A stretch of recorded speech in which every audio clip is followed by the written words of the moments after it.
So tell me about your love of the game. I mean, obviously you grew up around it. I didn't love the game. You kidding me?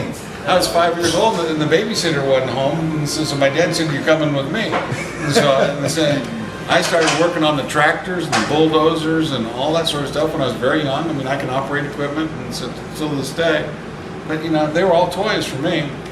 So I was more involved in the construction part as a kid, and then I started kind of working close with my dad in the architecture. I more fell in love with my dad and the architecture. And you know, the love of the game is where the passion comes from. And you really study my dad, but I'm not a very good golfer. I'm an average player, and so I played some college golf, and I was a good player then. But the passion that my father has is you know, I mean, that's the greatest generation of all.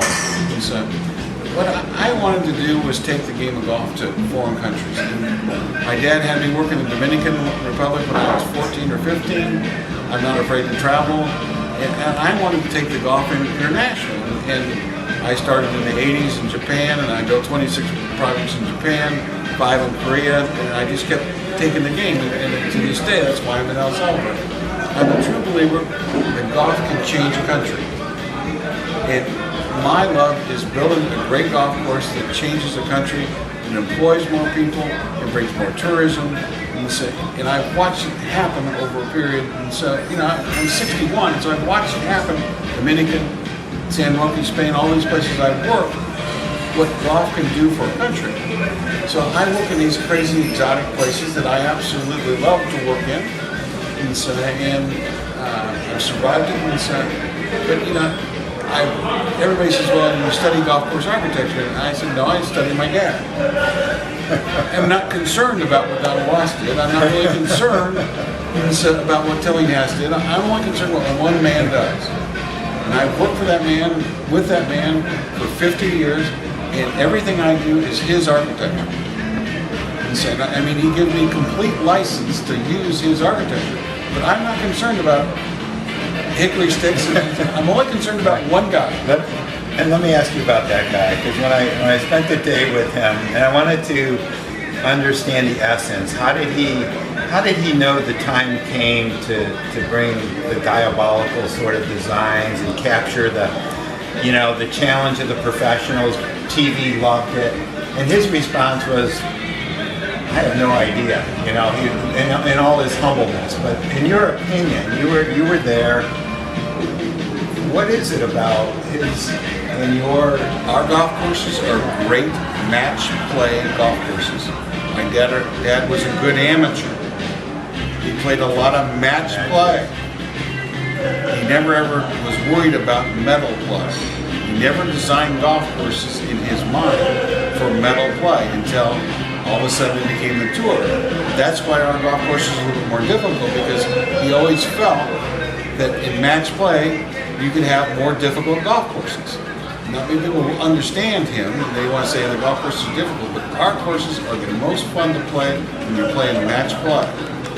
The tour will tell you that they're not much fun when you have to turn in the score after 4 days. But those guys are so good now, it doesn't make any difference. I mean, he's really thinking about when he started Harbor Town, and so I worked at Harbor Town as a kid, all those courses, I was 16, 17, construction, running bulldozers, doing all that, drinking beer, having more fun than anybody. And they were great match play golf courses. And I had no idea what I was doing, except I knew the construction. I knew water went downhill, which is, I'm introducing that in El Salvador.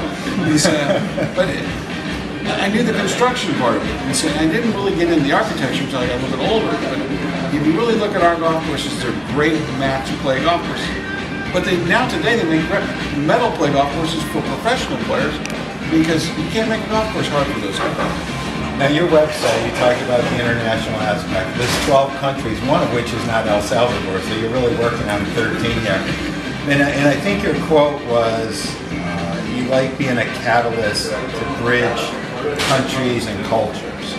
Now, I'm a chemical engineer, and a catalyst does not get changed in the reaction, but how does all your experience in the world of cultures and countries, how has it changed you over your 40 or 50 year career?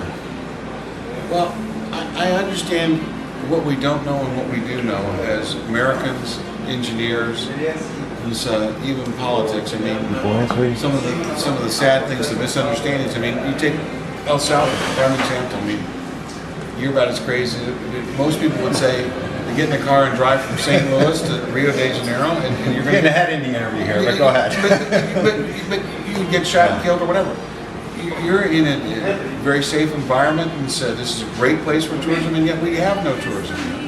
And until we build a golf course and invite Americans to come here, they're not going to come. And so now we have a great surfing thing, and I hope you go down to the beach. You know, El Salvador has some of the best surfing on the coast and that thing. They have a lot of people from Brazil and Europe that show up here. And Americans don't come to El Salvador because if you look on the internet, it's not a safe place. It's a very safe place. You can find trouble in New York City if you're looking for it. And so, you can find trouble in Notre Dame if you're looking for it.